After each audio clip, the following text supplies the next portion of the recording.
Hello everybody and good morning. Yes, it is dang early. Holy mackerel, I think it's 4:40 a.m. Heading out to a Hamfest this morning here in the Lightning. Just wanted to show you the range is now 234, and why is that? Because I'm in my 65-degree garage and I faked it out.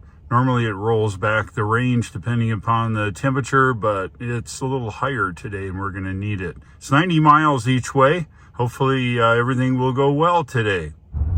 It's pretty dark out here this morning, and wind's been blowing all night. This front moved through yesterday that I had to drive in from Nashville. We've got lane keeping on, or Blue Cruise, I guess it's called, here in the Ford. And dang, look at this, way over to the left. And hope nobody pulls me over thinking I'm drunk. Holy mackerel. Anyway, I'm taking the bypass here to get to Matt's house. I'm headed to pick up Matt this morning. And then we're all heading over to pick up Greg. So it should be quite the adventure. Just off here at exit 10 in South Carolina. Got this Shell station here, and one redeeming thing is it's my nearest DC fast charger here. It's located right here. There's a couple of them. I think it's Shell Recharge. Yeah, I picked up a bunch of dead weight.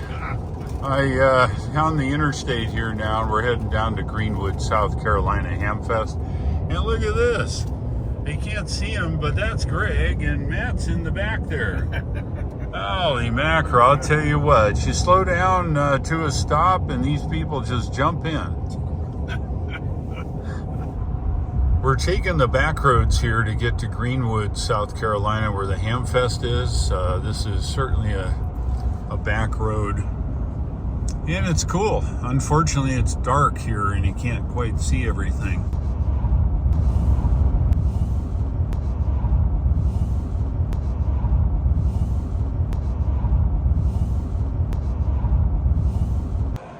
I'm here at the Greenwood Hamfest. Everybody's just setting up.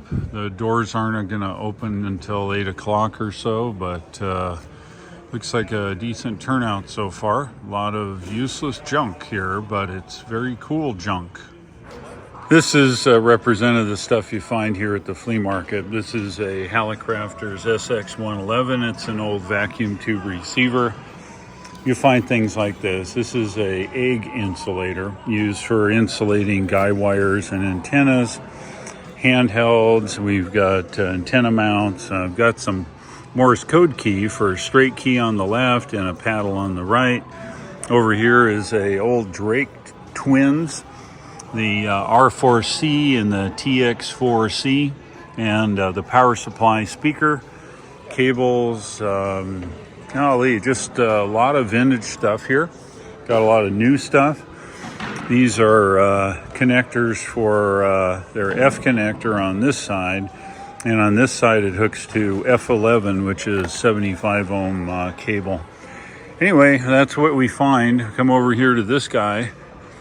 Have a Heathkit, I don't know if this is a receiver or transmitter.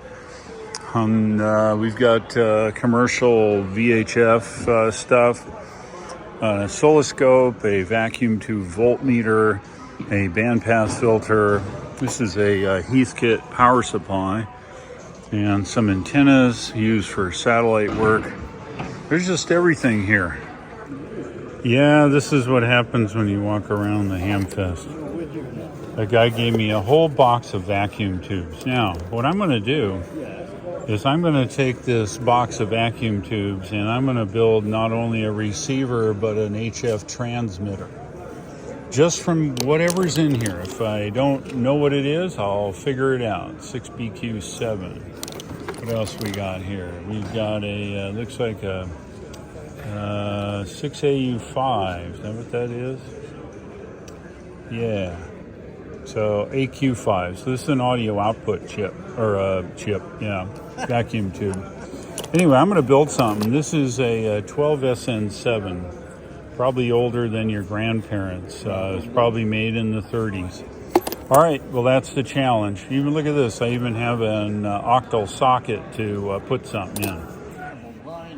Oh, yeah, you bet. We'll have everything set up. You can come over and work Beauvais. Yeah, absolutely. That's it. I'm kind of adverse to doing that, but you never know. I might do it. Yeah, we've driven all the way down here to Greenwood, South Carolina in the Lightning truck, and it uses CCS DC fast charging, or of course a J1772. So let's look at our opportunities of charging the thing, and it looks like there is no DC. I look here, and Clemson has a J1772. I look here, and let's see, get this one. The Children's Center, another J1772. Look over here, and the Jeep Dodge, another 1772. And a Nissan dealership. Well, there is no DC fast charging here, but the good thing is I have plenty of range, so I'll be able to get home. Yeah, it looks like everybody's here now at the Hamfest.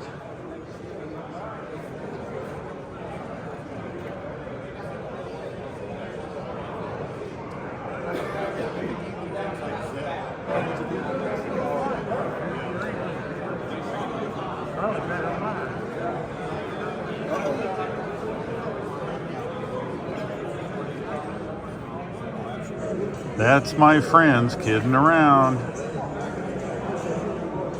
It was a nice Hamfest here in Greenwood, and we're done. It's just almost noontime, and we're all loading up and heading home up to South Carolina, up in Greenville, Greer, Inman area. 122 predicted miles on the GOM. Got 60 miles to go to the restaurant we're gonna go have lunch at. We're heading up Highway 221 now. Now we can actually see around us. It's light. Just entering the town of Waterloo now. It's been here a time or two. Some barn something. And let's see what the date is here up on this building. Bank of something, I missed it. Whole building, probably the only brick building in town, I think.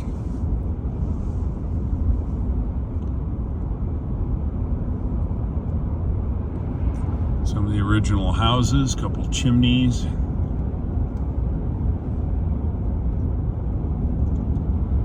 Well, that's about it. You've been it, seen it, and done it. The town of Waterloo, South Carolina. Let's have a look around.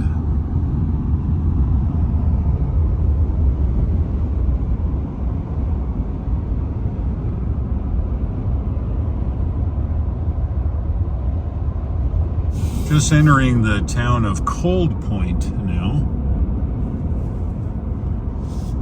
Not sure there's a lot here. If we blink, we'll go right through it, I think. Got a railroad crossing.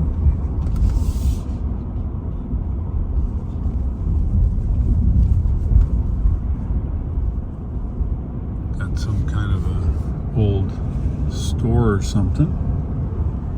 We got the, is this some kind of a building here? And that was it. Cold Point, South Carolina.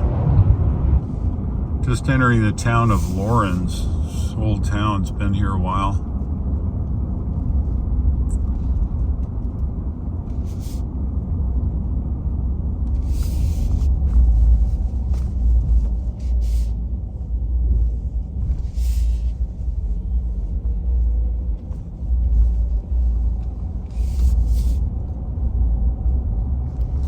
Wow, some old places here.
And we're in the town of Lawrence now.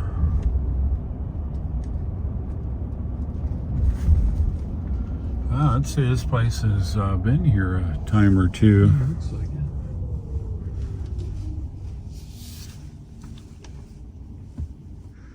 All right, well, this is Main Street here we're going by. And some very old buildings. It's very cool.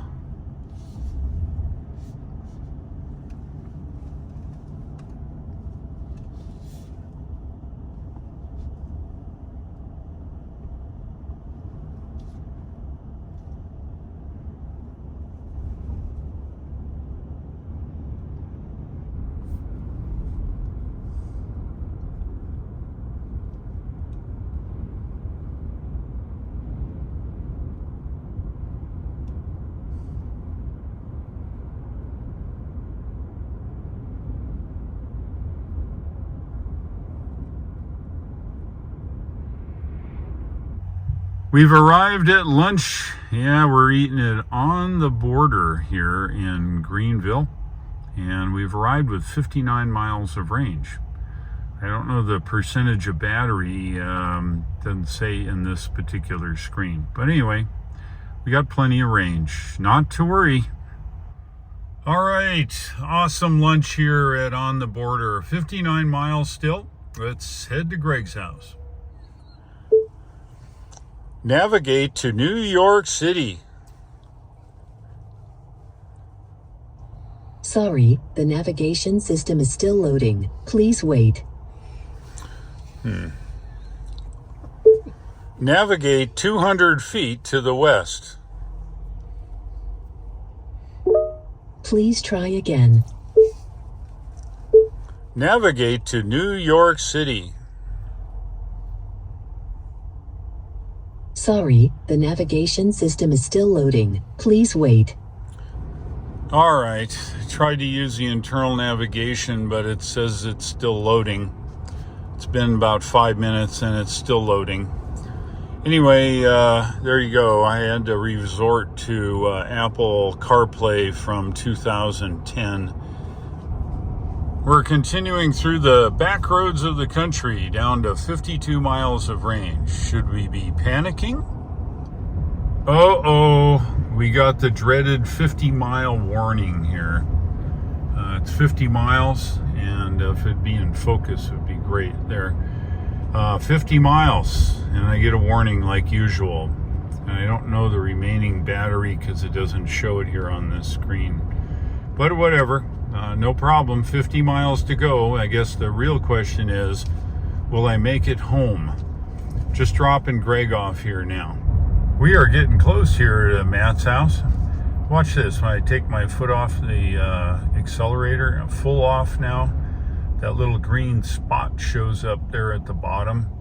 You notice the chart moves, or the circle moves apart. Now watch, I'm gonna take my foot all the way off. There we are, so we're good. Come on. Come on, let's go. Oops, not you, but him. That's okay. Mess up the whole works here.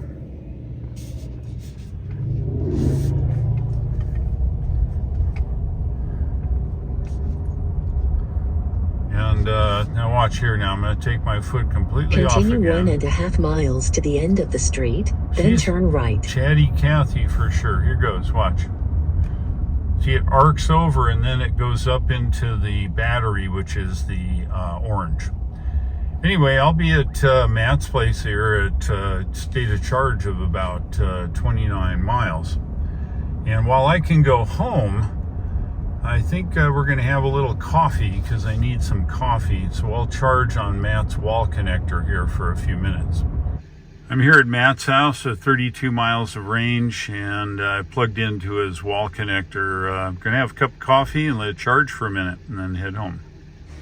Using my adapter here, it makes it easy to use a wall connector. It doesn't work on a supercharger, but it is a wall connector. And if we look at the wall connector, it's giving me juice. I'm just back in the car. Look at that. We have a whopping 40 miles now. I think we gained 6 miles during this time. It's been 20 minutes maybe. Anyway, I had a good coffee with Matt. I needed it, and now I'm heading home. We're up on the back roads here heading home. Looks like 18 miles, 38 miles in the battery. No problem. That gives us 20 on arrival. All right, here's our power meter. Those dashed in the top there by 77 is the power limit. When I take my foot off the accelerator, you can see the regen. The power meter is shown all the time in this mode. If I accelerate, you see the blue, limited by the dashed lines, power limit. Take my foot off the accelerator, you can see the green, which is regeneration. I'm home, 25 miles to spare. Let's have a look at the trip we used today all the way down. We drove 243.5 miles today all the way to Greenwood, South Carolina. Messing around a little bit in Greenville, having a little lunch with the guys. Little 8% in climate use, 83% of the actual driving energy, 3% for accessories in and around the car. And this funny value over here, 6% of exterior temperature. My best guess on this particular parameter is it measures the outside temperature and does some calculations on drag based on temperature and or reaction to the battery or some other parameters. It's kind of a useless thing. I imagine it's explained someplace, but that's what I believe it to be. All in all, it was a great trip. We did quite a bit of driving today, and it performed just fine. If you liked today's video, go ahead and click the like, and you don't want to miss anything coming up because I'm going to dig deeper and deeper into the Ford Lightning to help you understand its inner workings. Thank you for watching. I'll look for you in the upcoming videos, and take care.